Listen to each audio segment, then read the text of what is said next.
Hello, in this video I will show you how to install Firefox browser on Motorola Edge 50 Pro. So you have to start with opening your Google Play Store, then click on search bar and type in Firefox. Now click search and click install.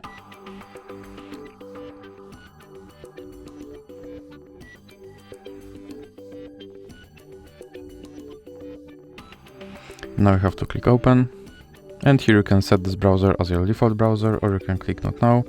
Now you can add Firefox widget, or you can click not now, and here you can sign in into your account, or you can click not now again. Now you can turn on notifications, or you can click not now, and as you can see, my Firefox browser is now installed and is ready to use. So that's it for this video. If you liked it, please remember to leave like and subscribe.